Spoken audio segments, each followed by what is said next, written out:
fashin baƙi tare da albishir bisa waƙar da za ta fito tawa nan ba da jimawa ba, kuma taku. To akwai wani abokina da ya ƙagara in ɗan mishi baituka daga cikinta domin ya sa wato natsuwa a zuciyarsa. To, na shaida ba wata soyayya sai soyayyarki, guda ɗai a zuciyata ba zan mata shirka ba. Ya ɗiya ta Gobira wa ina maraba da saminki, kasantuwarki a duniya na nuna girman Allah.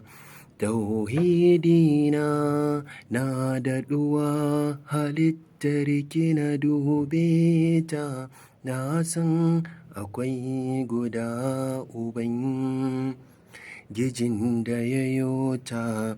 Kin hana ni bacci, na yi zugum cikin sulusin laili, kin ɗumama numfashina har hunhuna ya ƙone.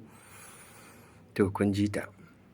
Kuma bayani akan baitukan da yake akwai wasu kalmomi waɗanda suna buƙatar fashin baƙi. A nan kalmar shirka tana nufin tarayya, domin idan na sa tarayya a wajen wato ma'aunin waƙa zai kare. Kuma shirka in ji Almani dictionary na larabci yana nufin tarayya. Tarayya mutane su haɗu su yi tarayya kan wani abu, ko kuma ka haɗa abu da wani abu. To shi wannan kalma take nufi. Sannan a ɓangaren addini tana nufin tarayya kai wa Ubangiji tarayya, to ba wannan ake nufi ba. Sannan abin da ya sa na kwatanta ta da wato samuwarta take cewa wato yana nuna girman Allah. Dalili na, Allah ya ce babu wata halitta da ta kai ɗan adam, kuma ta fi mala'iku, domin mu ya ba mu free will. Wannan shi ne dalili na, babu wata halitta da ta kai ta ɗan adam, shi isa na kambama ta da wannan kalmomi. Sannan maganar cewa hunhuna ya ƙone, wannan kuma kambami ne, kambamin zulaƙi, in ji wato farfesa ɗan gambo, wato ka kambama abu don abin kai daɗi. Na gode.